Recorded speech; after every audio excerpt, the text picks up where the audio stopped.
Shalom a todos, que o Eterno possa abençoar a vida de todos os nossos irmãos que estão ouvindo este shiur a respeito do livro de Romanos.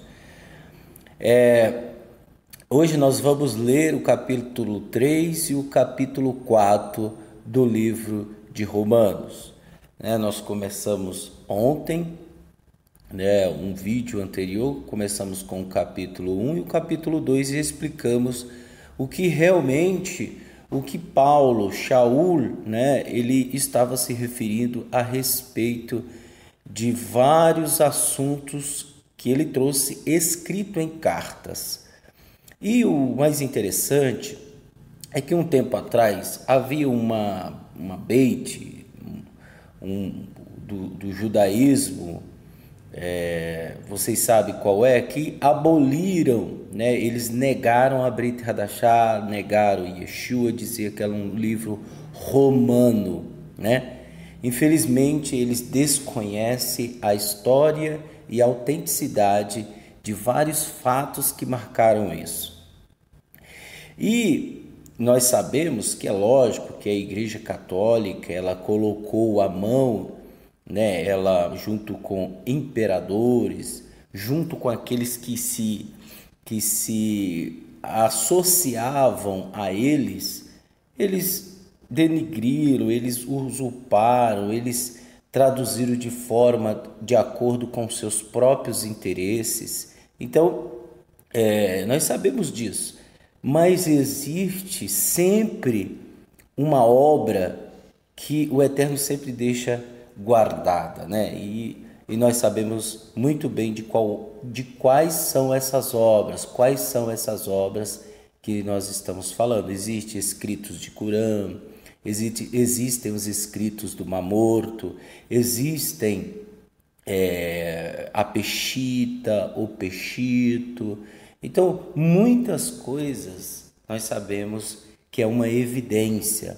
E nós não nos baseamos em livros traduzidos pela Igreja Católica, embora eles são ótimos para um estudo aprofundado e realmente uma interpretação a qual nós podemos analisar e perceber que existe situações de maldade e que não era maldade. Então a gente já sabe muito bem discernir isso e estudamos conforme a veracidade das Escrituras. Pois bem, hoje nós iremos falar sobre o capítulo 3. Eu irei fazer a leitura e no decorrer da leitura eu irei explicar alguns fatos.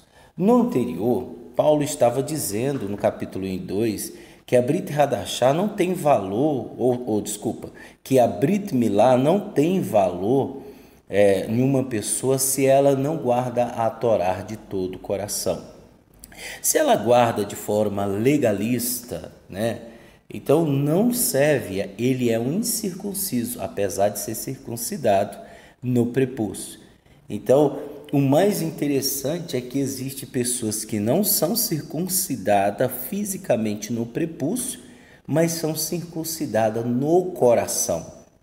Paulo, de maneira nenhuma, ele está indo contra a circuncisão dos judeus, de maneira nenhuma.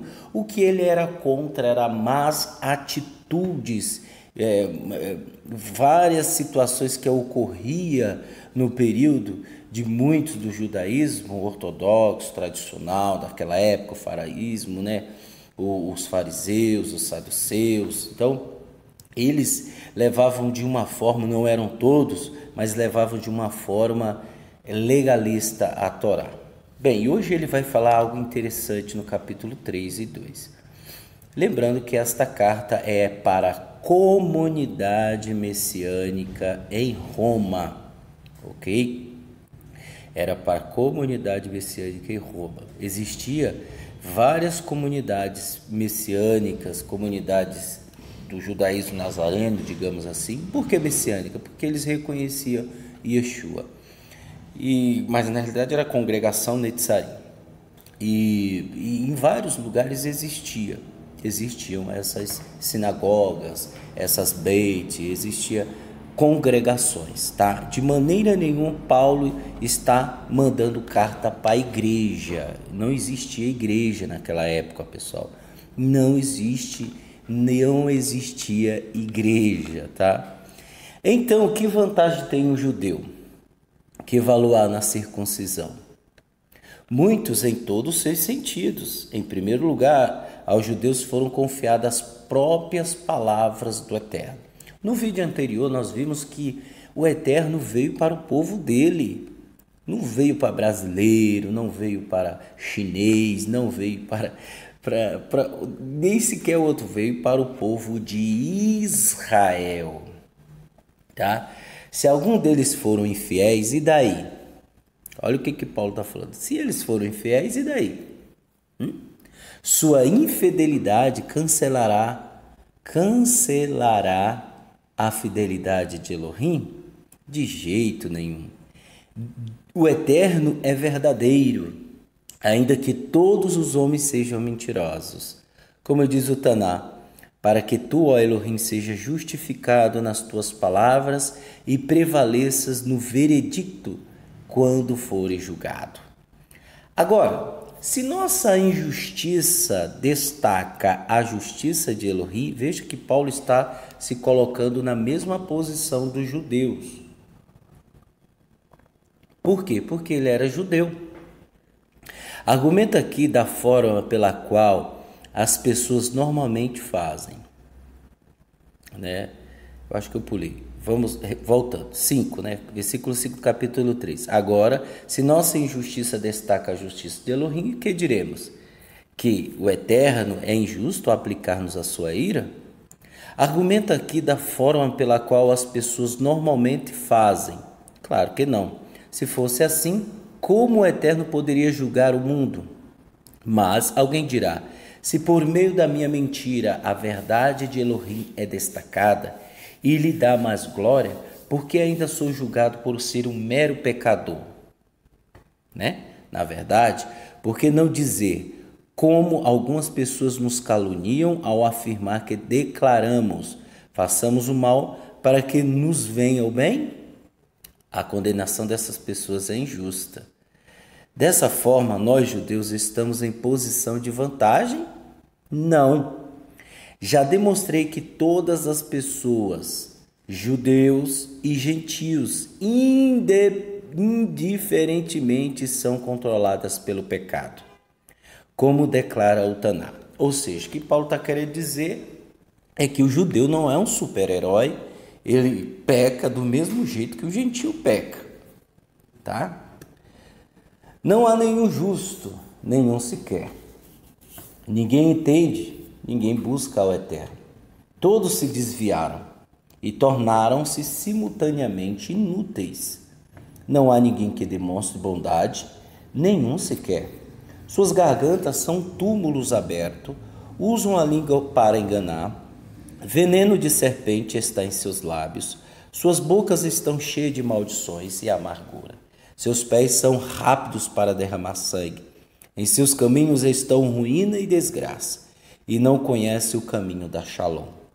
Não há temor do Eterno diante dos seus olhos.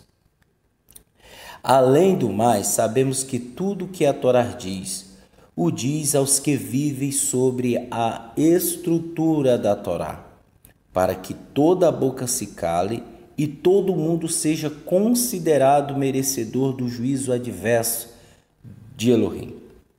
Porque à sua vista nenhuma pessoa viva será considerada justa com base na guarda legalista da Torá, dos mandamentos da Torá. Pois o verdadeiro trabalho da Torá é mostrar às pessoas quão pecadoras elas são. Ou seja, a Torá ela veio para mostrar quão pecador eu sou e que eu devo me consertar. Hoje, na maioria das igrejas e na maioria de muitos pastores, digamos 95% desses pastores, eles falam que a Torá já é velha, não serve mais. A Torá já não serve mais. Ou seja, eles aboliram a Torá, né? E nós sabemos que se você abolir a Torá, não fizer a leitura da Torá na sua igreja, na sua comunidade, em casa, ela não vai te mostrar quão pecador você é. Quer ver uma coisa? Nós da comunidade nazarena, nós costumamos ler a Torá toda, cada paraxá. Nós lemos os capítulos. Se tem 3 capítulos, nós lemos os 3 capítulos. Se tem 4, nós lemos os 4, de um paraxá para outro, cada paraxá. Veja, quando nós estamos lendo, ali ela vai relatando como que tem que ser o povo de Israel. Então, se eu estou falando com o povo de Israel, eu tenho que ler a Torá para que as pessoas possam entender. Agora sabemos que existem coisas que estão relacionadas ao tempo, à época, à agricultura. Existem muitas coisas que estão relacionadas, cabe nós discernirmos. Mas aquilo que está relacionado a nosso viver, que é mostrar, ela fala, mostrar o quão pecador eu sou, então eu tenho que me consertar. Infelizmente, na maioria dos casos, as pessoas que vêm das igrejas, elas não ouvem Torá. Quando elas chegam na comunidade nazarena, quando elas começam a ouvir, elas começam a ficarem fracas. Elas começam a acharem que aquilo é um peso. Por quê? Porque elas sabem que elas precisam mudar no seu interior, no seu intelecto, na sua vida. E lógico, ninguém vai mudar da noite para o dia. Nós sabemos que existe um tempo que a pessoa ela tem que realmente tomar decisões. Estamos chegando em Rosh Hashanah, que hoje são exatamente dia 19/9 de 2017. Rosh Hashanah será na quinta-feira, hoje é quarta-feira, dia 21, ou seja, dia 20, depois da virada do pôr do sol.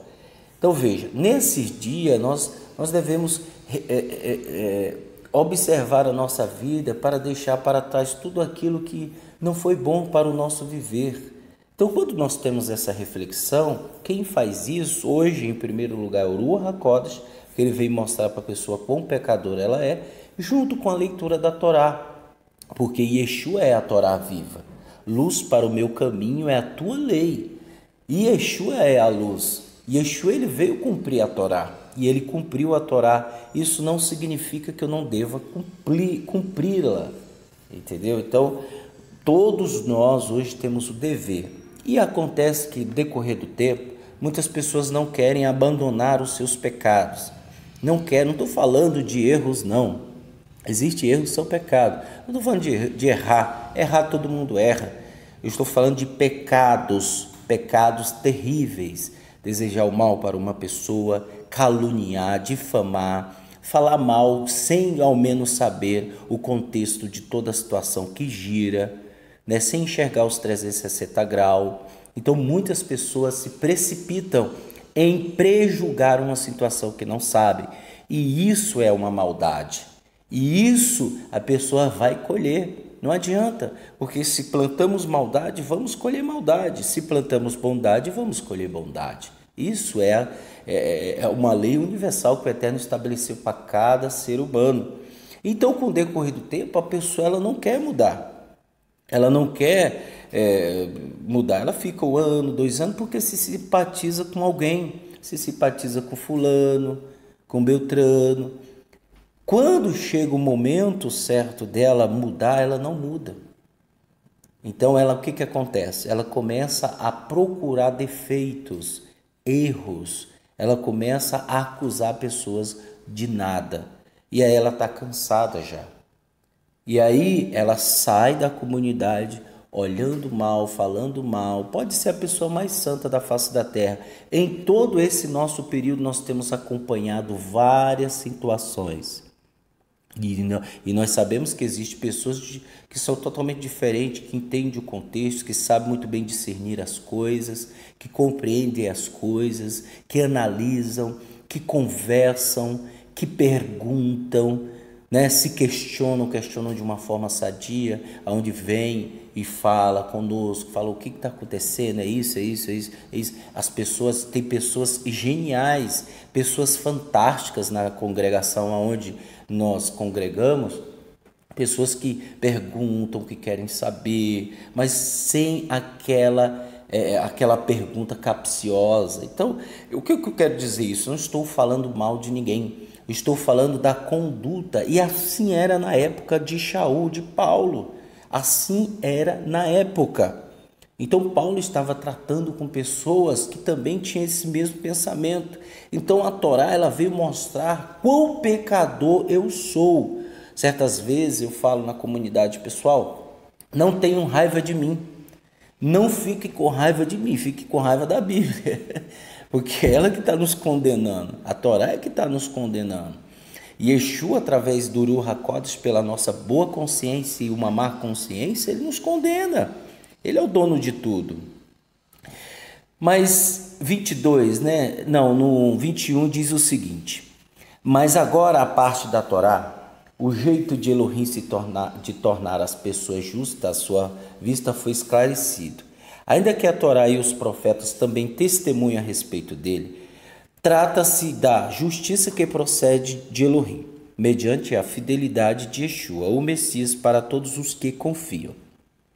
Não há diferença se alguém é judeu ou gentil, porque todos pecaram e não são capazes de merecer o louvor do Eterno. Veja, Paulo ele está falando uma coisa: todos pecaram. Um judeu que está ali desde a infância, desde o seu nascimento, servindo a Hashem, servindo ao Eterno, e ele sempre ouviu que judeu ele é mais do que os outros, isso digamos de uma forma legalista, que ele é mais santo do que os outros, que ele não come qualquer coisa. E Paulo fala que o judeu é igual ao gentio, todos pecaram.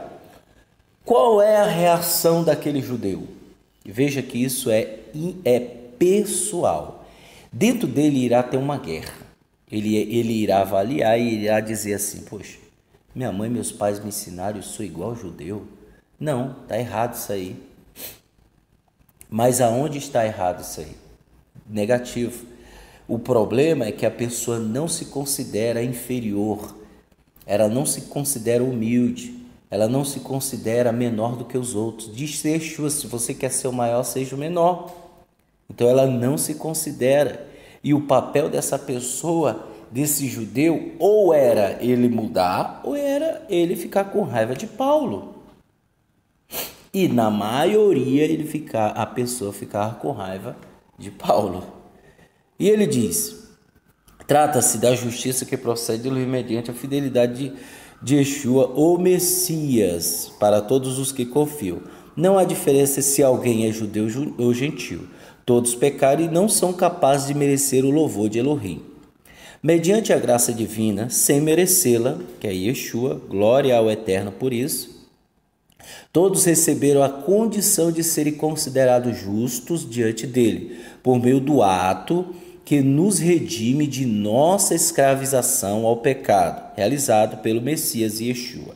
O Eterno ofereceu Yeshua como caparar pelo pecado, ou seja, em vez do cordeiro, que era levado ao templo, agora foi Yeshua,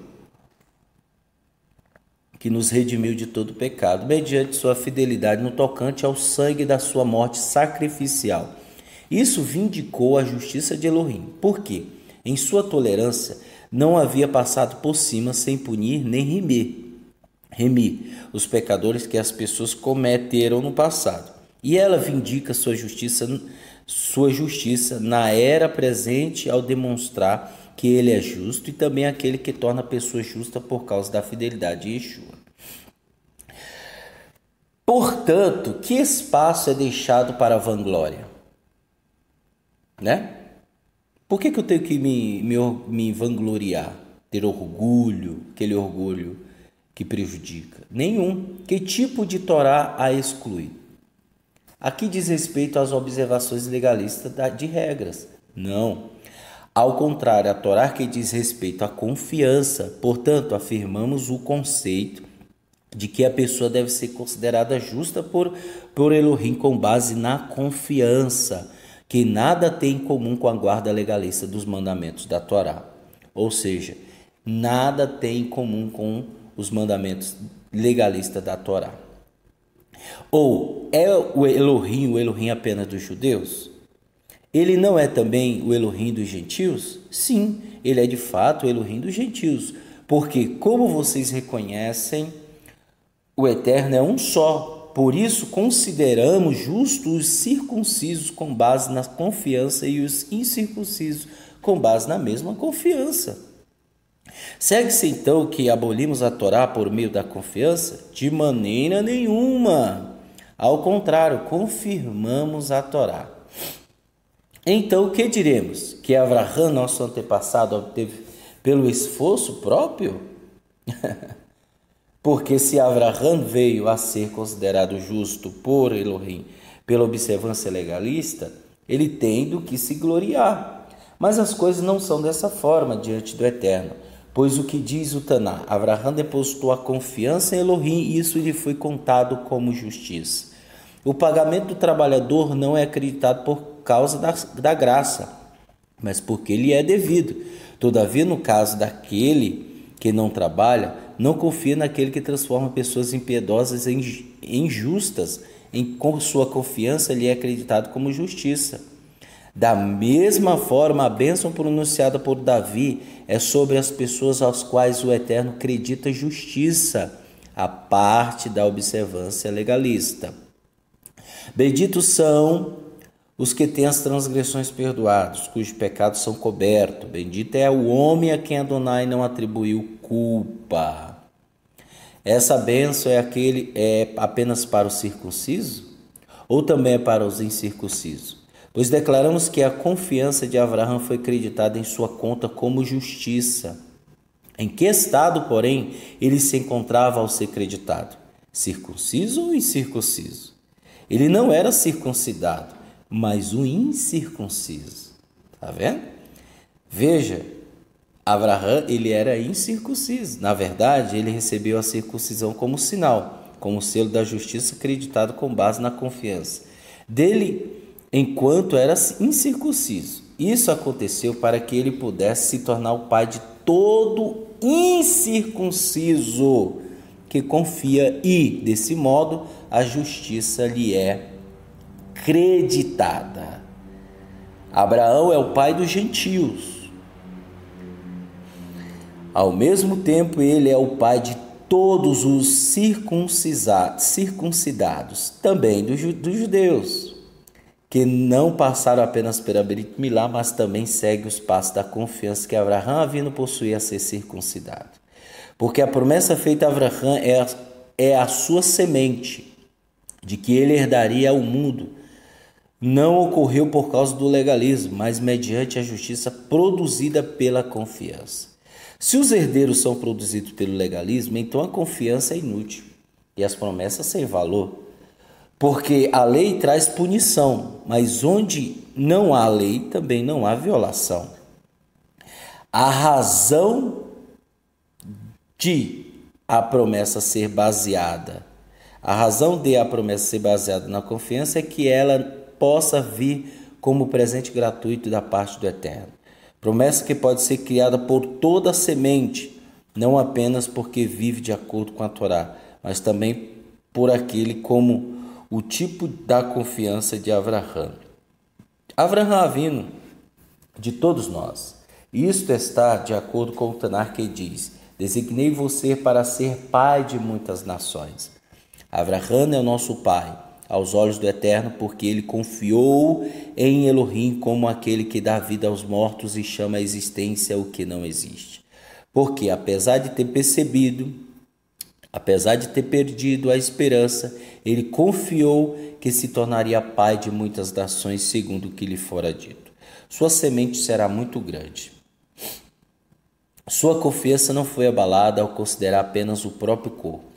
Ele já se sentia morto, pois contava 100 anos. Ou seja, hoje o que tem de pessoas efraimitas espalhados pelo mundo afora. Então, realmente é grande. E ele sabia que ele ia morrer. Então, ele sabia também que aquilo não ia acontecer naquele momento na sua estadia física, no seu corpo. Então, era necessário que ele morresse e que ele viesse ver todos os seus filhos no reinado milenar depois da ressurreição dos mortos. Ele não posicionou contra as promessas de Elohim por falta de confiança. Ao contrário, por meio dela, lhe foi concebido poder à medida que dava glória ao Eterno.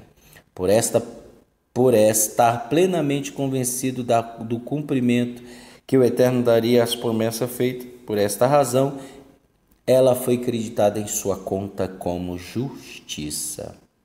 Contudo, as palavras creditadas em sua conta não foram escritas apenas para ele. Elas foram escritas também para nós, que com certeza temos a conta creditada, porque confiamos naquele que ressuscitou Yeshua, nosso Senhor dentre os mortos, Yeshua que foi entregue à morte por causa de nossas ofensas e ressuscitado à vida a fim de nos tornar justos. Veja, como que eu posso falar algo tão claro, tão evidente, e dizer que a Igreja Católica criou esse livro? Hein, pessoal? Complicado, hein? Complicado mesmo, meu pai amado. Mas infelizmente tem pessoas sendo levadas por esses ensinos aí absurdos, né? Veja que é muito bonito que Paulo ele sempre fala, né, que Abraão é pai de muitas nações. E uma coisa me fez lembrar agora, que foi quando lá em Gueliana fala que quando ele viu João em visão, ele viu muita gente inumerável, não tinha como contar. E ele fala tribo, língua e nação. Veja que existe nações no meio desse povo, tribos, línguas, diversas línguas. Então, realmente, esta promessa está se cumprindo. E se você é filho de Avraham Avinu, talvez incircuncidado, você não é circuncidado no prepúcio. E não se lamente porque você não é. Não se lamente, não fique triste, né? Porque Avraham Avinu, ele era incircunciso e foi acreditado como justiça. Ele precisou se circuncidar depois, né? E ele foi circuncidado. Isso só nos mostra quão poderoso é o Eterno em se manifestar para ele. Isso é glorioso. Então eu deixo aí estes 2 capítulos e nos próximos nós vamos ler Romanos capítulo 5 e capítulo 6, ok? Que o Eterno abençoe a todos grandiosamente, em nome de Yeshua HaMashiach, Beshem Yeshua HaMashiach. Amém.